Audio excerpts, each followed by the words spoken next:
Bonjour Laurence. Bonjour à tous. Comment ça va? Ça va bien et vous? Merci d'être avec nous ce matin, comme chaque mercredi matin, pour nous parler du programme télé, de la sélection TV8 de la semaine. On vous en reparlera tout à l'heure de la couverture, mais on voulait quand même vous montrer que c'est Jean Dujardin. Et nous l'avions hier sur le plateau, Jean Dujardin. J'ai vu. C'était le même jour que vous avez fait la photo. Hein. Il avait les mêmes fringues. Oui, bon, on va en parler tout à l'heure. Sachez que vous retrouvez quand même l'interview de Jean Dujardin sur le site mlemedia.ch en podcast, en replay, bien évidemment. Nous accueillons également sur le plateau Gabriel Tornet qui est avec nous, mentaliste. Attention, il va nous retourner le cerveau aujourd'hui. Bonjour Gabriel. Bonjour Philippe. Comment ça va? Ça va bien. Merci d'être avec nous. Gabriel, est-ce que vous êtes un ange? Je fais mon maximum. En tout cas, vous êtes mentaliste et vous êtes en tournée un peu en Suisse romande ces jours-ci. Il y a pas mal de dates. On aura l'occasion d'en parler plus précisément tout à l'heure. Il y a notamment un passage à Voiron, notamment à Vevey aussi. Il y a quelques dates à Tavannes aussi, qui a Lutry à l'Esprit Frappeur. Exactement. Pas mal de représentations. On aura l'occasion de pouvoir venir vous apprécier sur scène. Le mentaliste retrouve le temps perdu. Qu'est-ce que c'est que cette histoire? C'est à cause du Covid, ça, ou pas du tout? Oula. Non, on parle pas du tout du Covid dans ce spectacle. Non, c'est un spectacle sur les souvenirs d'enfance. En fait, l'idée, c'est que j'ai été enfant dans les années 80, ado dans les années 90. Ah bon? Et l'idée, oui, c'est ça. Oui, je fais pas mon âge. Et donc, l'idée, c'était d'utiliser mes vieux accessoires, mes jouets d'enfance, et de les utiliser comme accessoires. Donc, on aura un Rubik's Cube, des vieux magazines, des albums Panini, des disques vinyles. D'accord. Voilà, et tout ça, c'est des objets qui vont être utilisés dans le spectacle. Très bien. On va en parler justement tout à l'heure. On va même peut-être vivre une expérience en direct, c'est ça? Ouais. Voilà, très bien. Quand on reçoit un mentaliste, c'est toujours un peu stressant. Parce qu'on se dit, qu'est-ce qu'il va nous faire? Il va nous retourner le truc. Il sait déjà la question que je vais lui poser, donc ça va être compliqué. Non, c'est vrai, hein, c'est pas forcément. C'est pour ça qu'on n'a rien préparé. C'est-à-dire, on y va à la fraîche. Bah ouais. Et puis, comme ça, on l'a bien eu.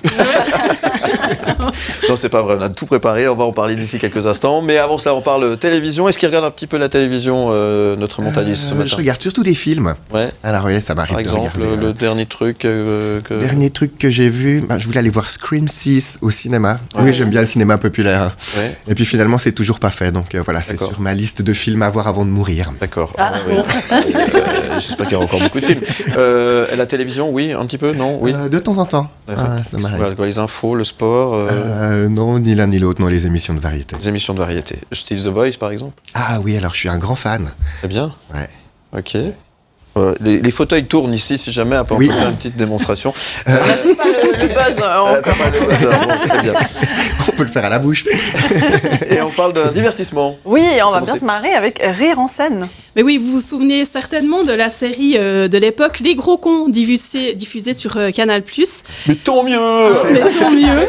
Ou alors aussi la série Bigoudi avec Maria Métral sur la RTS. Eh bien là, vous retrouverez, vous vous souvenez certainement aussi de Laurent Desus, qui jouait le coiffeur dans cette dernière série. Ouais. Eh bien là, vous le verrez sur scène dans son dernier spectacle qui s'appelle Ma vie de courbette. Il sera sur scène le 15 avril au Théâtre du Crocheton à Montaix, et du 30 mai au 11 juin au Théâtre de Carouge. Et puis sur scène, il parle avec ironie et tendresse du temps qui passe, de la cinquantaine, et puis de la mort aussi. Et puis sur scène, vous verrez même son chien Ludwig qui vient rendre visite. Donc il a 12 ans, il est sourd comme un pot, donc voilà, il faut être patient quand il arrive. Hein. Mais enfin, c'est très drôle. Donc voilà, regardez Rire en scène, c'est le jeudi 30 mars à 21h sur RTS2. Tant mieux. Mais tant mieux. Allez, on parle d'une série. J'adore. J'ai des trucs qui me reviennent en tête là. Les souvenirs. Mais le mentaliste, il n'en veut plus là. Oui, c'est ça. Il faisait l'ours Maturin aussi. Oui, c'est juste. Absolument, effectivement. On continue avec une série Caro Nostra. Une série à éviter si vous ne pouvez pas voir du son. Hein, si le son vous dégoûte, parce que là, il y en aura pas mal. Hein. Donc on connaissait évidemment Buffy et sa chasse aux vampires, The Walking Dead avec ses zombies, Santa Clarita Diet ou Diet avec Drew Barrymore. mort et puis sa soif de sang et de chair humaine. Mais là, Caro Nostra, bien, c'est une série française, ça se déroule à Paris, de nos jours.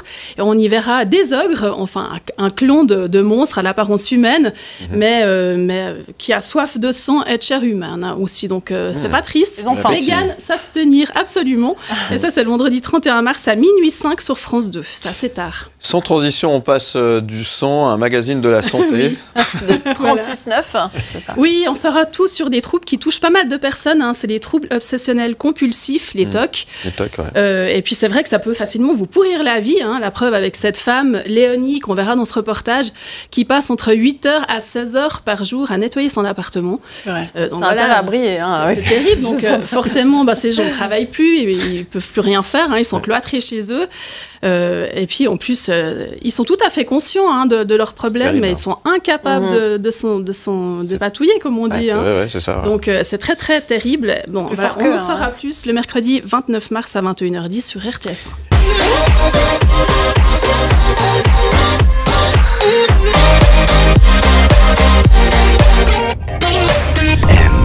La sélection TV de Laurence Gautreau. La sélection TV, oui, mais pas que. On parle de notre invité. Le mentaliste retrouve le temps perdu. Alors justement, est-ce que c'est un voyage dans le temps en quelque sorte? Est-ce qu'on enclenche la machine à remonter le temps dans ce spectacle, Gabriel? Oui, c'est ça. On retourne dans les années 80. Ouais. J'ai été enfant dans les années 80, ado dans les années 90. Donc voilà, c'est une période qui me parle. Ouais, c'est des bons souvenirs? Ah oui. Enfin, pas que. Il y a aussi des mauvais souvenirs. Ouais. Mais sur scène, c'est quoi? Que des bons souvenirs? Ouais, bien sûr. Alors, ça veut dire quoi? Ça veut dire quand on voyage dans le temps et qu'on évoque le Rubik's Cube, les disques vinyles, etc. Qu'est-ce qu'on va retrouver sur scène quand on vient voir Gabriel Tournet? Alors, c'est-à-dire que je me retrouve avec un carton de bordel, comme je l'appelle, dans lequel il y a plein d'affaires de quand j'étais petit. Et je m'apprête à m'en débarrasser de toutes ces affaires. Mais comme j'ai pas le cœur à acheter ça à la poubelle, je me dis qu'aller le déposer dans un parc dans lequel jouent des enfants, ils vont pouvoir se servir. Comme ça, on va pouvoir offrir à ces objets une seconde vie. Et en posant le carton sur un banc, en fait, j'ai un écran et il y a un personnage à l'écran qui me dit mais en fait, ces objets-là, ils vont intéresser personne. Ils ont une histoire pour vous, mais les gamins qui jouent ici, ils se foutent de ces objets. Est-ce que vous pourriez pas les garder et les utiliser dans un de vos spectacles? Ça leur donnerait une seconde vie. D'accord. Donc voilà, c'est le postulat de départ. Alors, ça commence comme ça. Pas grand-chose, c'est le tout début du spectacle. Et ensuite, on utilise ces objets comme accessoires et je les utilise pour faire des expériences tout au long du spectacle. Voilà, et des expériences qui nous permettent de se retrouver le cerveau mis à l'envers. Comment ça se passe? C'est ça. Alors, j'essaie de faire en sorte que mes spectacles soient complets. Il n'y a pas que du mentalisme dedans. Voilà, je viens de vous parler, il y a toute une trame narrative. Et l'idée, c'est que oui, on est bluffé, mais pas que. Il y a de l'humour, il y a de la poésie. Enfin, j'ai une formation de comédien au départ. Et donc, mon idée, c'est qu'on passe par plein d'émotions tout au long du spectacle. D'accord. On mélange donc cette discipline, je ne sais pas si ça s'appelle comme ça, cet art, le mentalisme. On peut parler de discipline, Mais ça s'apprend, ça, ou bien c'est inné? Oui. Ça s'apprend? Oui, ça s'apprend. C'est une technique. Ça s'apprend, c'est un ensemble de techniques. C'est-à-dire que quand j'étais petit, je voulais être magicien. C'était mon premier choix de métier. Et puis, finalement, la vie a fait que je ne suis pas devenu magicien. On a réussi à faire disparaître ces fameux objets, en tout cas. Ouais, exactement. Donc j'ai fait ma formation de comédien, le plaisir du jeu a pris le dessus par rapport au plaisir de faire de la magie. Et il y a eu cette mode du mentalisme il y a une quinzaine d'années. Et comme j'avais déjà un petit peu ce bagage-là, j'ai fait évoluer mes méthodes et mes techniques vers le mentalisme. Et puis, donc le premier spectacle, c'était en 2013. Je me suis dit, allez, on essaye. Il n'y a pas grand monde qui fait ça en Suisse romande, on va voir. Et puis, ça a changé ma vie, en fait. Les salles se sont remplies, les dates se sont multipliées. Je ne m'attendais pas à ce succès-là, en fait, au départ. Donc, mentalisme, c'est une sorte de magie? C'est ça. C'est une sorte de magie de l'esprit. Ça nécessite beaucoup d'entraînement? Ah ouais, bien sûr, c'est des heures et des heures. En fait, je suis passionné, donc on compte même pas. Je suis perpétuellement en recherche de nouvelles méthodes, de nouvelles techniques. C'est beaucoup observer les gens, j'imagine. Ouais, beaucoup. Donc là, depuis que ça fait quoi, 20 minutes qu'on est sur le plateau? Mais vous avez besoin d'avoir quelqu'un pour... Ça chauffe. Oui, bien sûr. Vous pouvez le faire tout seul. J'ai toute une équipe. Non. Puis bien sûr, tout ce qu'on fait sur scène. Il faut s'entraîner sur les gens, en fait. C'est ça. Exactement. Non, mais pas au quotidien. C'est pas permanent. Non, j'ai quand même une vie autre. Ouais, alors je disais là, ça fait quoi, 20 minutes qu'on est sur le plateau, il y a déjà des choses qui se sont passées Oui, bien sûr, mais je garde tout ça pour moi, enfin. D'accord. Est-ce qu'on a de belles énergies quand même? Le problème, c'est que si je dis ça, ça fait peur aux gens. Alors ça, c'est quelque chose... Non, mais je m'attendais pas quand j'ai commencé, parce que pour moi, je suis toujours bienveillant, et puis c'est vraiment quelque chose que j'utilise uniquement sur scène, concrètement. Mais je me suis rendu compte que je peux pas aller contre les croyances des gens, et c'est vrai qu'il y a un certain nombre de personnes à qui ça fait peur, des gens qui ne viennent pas voir le spectacle, soit parce qu'ils ont peur d'être appelés à monter sur scène, soit parce qu'ils ont peur de ce que je vais faire. Mais voilà, je ne force jamais personne. Moi, j'ai besoin que la personne qui soit avec moi et qui participe à l'expérience soit... ouverte. Exactement, soit avec moi et qu'elle ait envie d'être là. Si je suis sur quelqu'un qui est dans la peur ou même quelqu'un qui est dans le défi, qui veut absolument me faire échouer, il va y arriver. Bah oui. Confort, effectivement, parce qu'ils croient que vous arrivez à voir ce qu'ils sont en train de penser, c'est ça? Ouais, c'est ça. Ouais. Alors c'est le cas ou pas? Non. Non, c'est pas parce que là, j'ai pensé à un truc horrible. Comment se dit en ce moment même? Non, mais on peut pas y arriver. C'est pas aussi direct que ça. On fera une petite expérience tout à l'heure. On va faire une petite expérience tout à l'heure. Est-ce que vous pouvez me dire de quoi Laurence va nous parler maintenant? La télévision. Oui, c'est ça. Il est trop parce que j'ai été attentif tout à l'heure. Oui, le mentalisme commence par l'observation. Il est trop fort, effectivement. On parle cette série, elle commence aussi avec M, Minx. Oui, c'est une nouvelle série. On est plongé dans les années 70 à Los Angeles. Joyce, une féministe, a un choix, plutôt un souhait, voilà. Elle veut s'imposer dans le monde de la presse. Donc voilà, c'est pas facile pour elle. Elle dit, nous, les femmes, nous sommes négligées, sous-payées. On mérite un magazine qui nous inspire. Donc évidemment, les éditeurs sont méfiants. Mais un jour, elle rencontre Doug, qui lui est plutôt spécialiste de la presse, plutôt sexy, on va dire. Et puis, il de quoi parles-tu? Voilà, t'as compris, je pense. Non. Et puis, il lui dit que pour rendre ses propos plus attirants et engagés, c'est déjà bien, ce qu'elle fait, mais avec des hommes nus, c'est encore mieux. Donc voilà, c'est une série assez drôle à voir le lundi 27 mars à 23h55 sur RTS 1.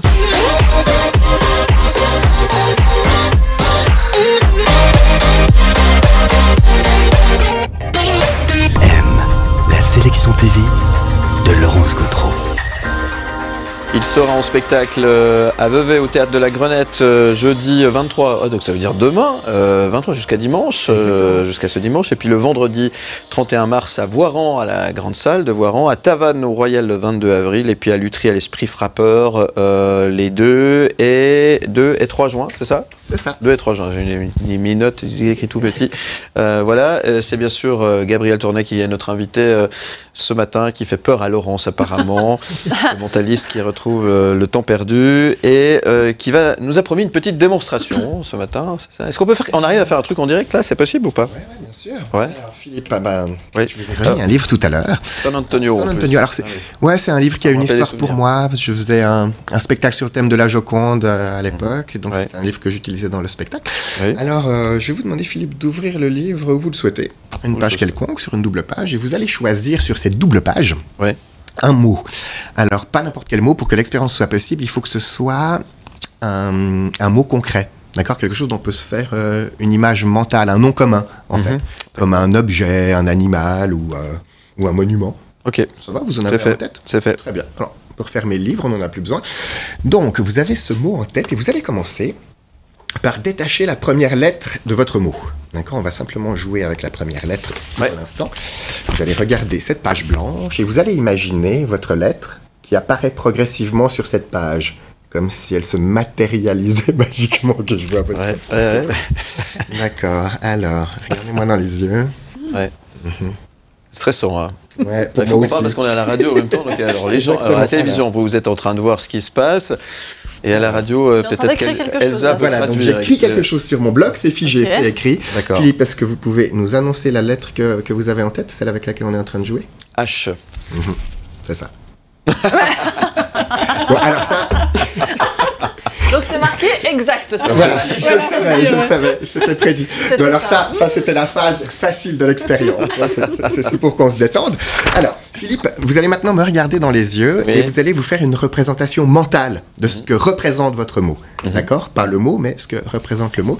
Vous allez me regarder dans les yeux et puis vous n'allez pas me répondre oralement, d'accord? Vous allez écouter tout ce que je vais vous dire, mais vous n'allez pas me répondre, vous allez me répondre par les micro-expressions de votre corps et de votre visage en particulier. Alors essayez de rester impassible. Ok, donc le mot que vous avez en tête est quelque chose qui tient dans la main. Ça tient dans la main, ça ne tient pas dans la main. Ok, c'est grand comme un piano, c'est plus grand qu'un piano, c'est plus petit qu'un piano, c'est plus grand qu'un piano, d'accord? Ok, est-ce que c'est du plastique? Est-ce que c'est du plastique? Ça tient dans la main, ça tient pas dans la main? Non, c'est du plastique. Non, c'est de la pierre, c'est du métal. Ne réagissez pas, Philippe, hein. Restez impassible.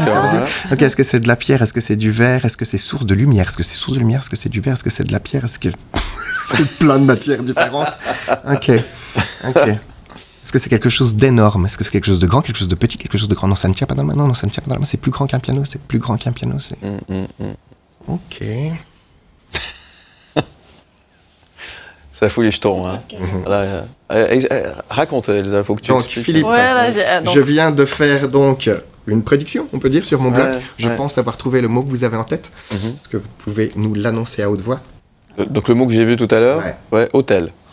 Mais non! Oh là là! Donc c'est... Alors là, donc, c'est pas possible. Pour ceux qui nous écoutent, il a vraiment écrit le mot hôtel sur le papier, effectivement. Ouais, mais si je prends Philippe l'a annoncé avant, hein, donc. Ouais. Alors, mais si je prends un bouquin que tu connais pas, ça marche aussi. Non, alors, il faut que je l'ai lu au moins une fois avant. Ouais, c'est ça. En fait, il connaît tous les mots qu'il y a dans ce livre, c'est ça? Très fort. C'est ça. Très très fort. Ah, bravo, il connaît le... Ah ben bravo, félicitations. Ah ouais, bravo. Bravo. Ouais. Alors ça se passe comme ça le spectacle? Alors entre autres, Entre autres, c'est-à-dire que je fais venir les gens vers moi sur scène et puis je leur propose ce type d'expérience. Gabriel Tornet, à ne pas manquer, en spectacle à Vevey au Théâtre de la Grenette à partir de demain soir et jusqu'à dimanche, à voir dans la grande salle. On va faire un test sur Laurence. Je veux savoir ce qu'elle a en tête. Moi, je voulais dire, est-ce que tu es convaincu? C'est fou quoi. Le 31 mars à Tavannes au Royal le 22 avril et à Lutry à l'Esprit Frappeur les 2 et 3 juin prochains. Merci pour cette expérience, Gabriel Tornet. L'émission n'est pas terminée, attention, hein, pas de souci. Le mentaliste donc retrouve le temps perdu. Et nous, on parle d'une recette maintenant avec Laurence. Mais ça devrait te plaire, Philippe, cette recette. Hein. Mais oui, Annick Jean Méret nous propose une vraie recette de printemps. Hein. Il faut aimer de la viande crue, c'est vrai, hein, puisque c'est un tartare de veau aux artichauts. C'est bien ça, non? La recette est très simple à réaliser, comme d'habitude, hein, presque un jeu d'enfant. Vous pouvez même remplacer, varier avec des asperges aussi, donc de saison, c'est pas mal. Même des morilles aussi, hein, c'est magnifique. Donc voilà, vous retrouverez tous les détails de la recette en page 9, donc très facile à réaliser. Il y a un truc à faire avec la gastronomie, le mentalisme? Oh, vraisemblablement. Il y a des idées.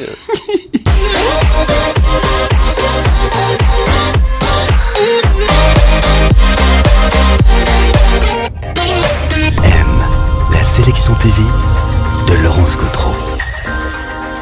Alors, on a eu une petite démonstration impressionnante il y a quelques instants avec Gabriel Tornet. On peut refaire un petit truc après? J'y réfléchis. Oui, ok, réfléchis. Alors restez avec nous parce que avant 9h, on va avoir quelque chose. On va en savoir un peu plus sur Laurence. Oh non!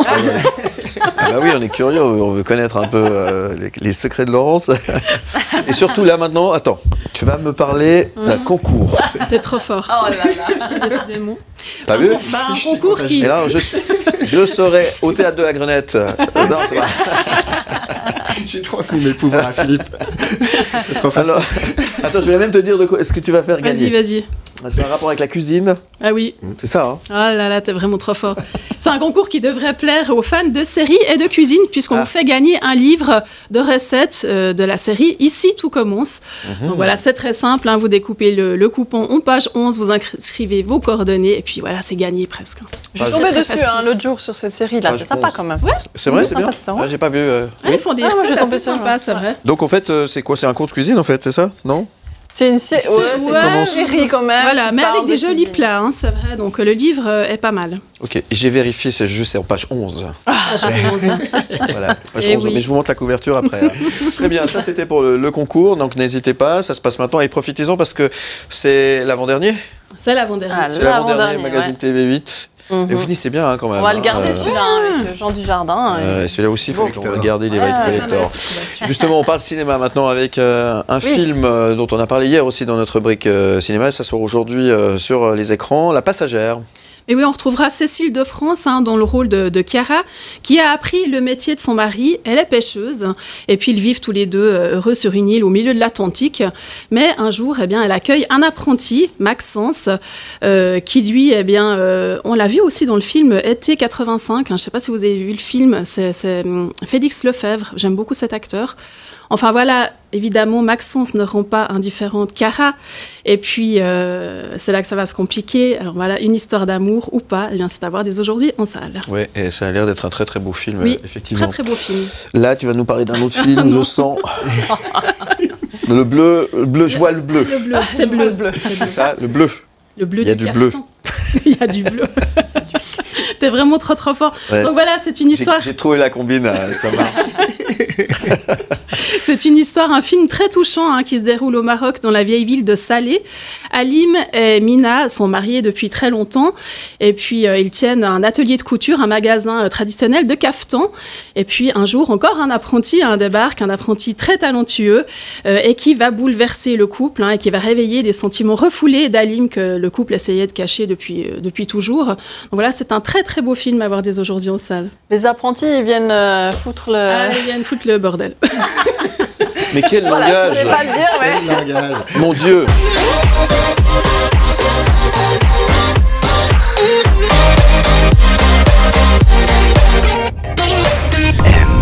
La sélection TV de Laurence Gautreau. Ça va toujours, Laurence? Ça va bien. Alors, on en parle depuis tout à l'heure. On découvre la couverture du magazine TV8 que vous retrouvez dès maintenant chez votre marchand de journaux. C'est l'avant-dernier, hein? C'est l'avant-dernier. Après, c'est fini. Enfin, pas tout à fait. Non, c'est pas fini. C'est un mariage entre l'illustré. Un mariage entre le TV8. Il y a des mariages qui marchent. Et l'illustré. Oui, voilà, merci d'avoir mis le couteau.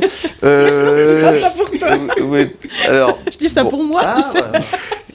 Tu veux qu'on en parle? Non, ça va aller. Il y a plus d'en parler. Bon, le magazine TV8 avec Jean Dujardin en couverture. Jean Dujardin qu'on verra dans son film Sur les chemins noirs. Magnifique. Avec Annie Dupéret, Joséphine Japy, Isia Higelin. Et puis il interprète le rôle d'un homme solitaire, un randonneur, qui décide de traverser l'Hexagone en marchant du Mercantour au Cotentin. Donc voilà, on est bien loin de Brice de Nice ou The Artist, mais ce rôle lui va à merveille.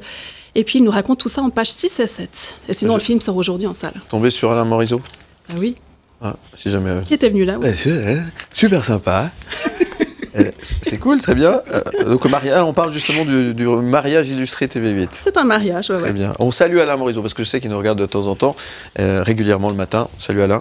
Voilà, très bien. Magazine TV8, donc, que vous retrouvez chez votre marchand de journaux. Et puis, dans votre boîte aux lettres, si la Poste fait son boulot, exactement, évidemment, si vous êtes abonné. J'espère.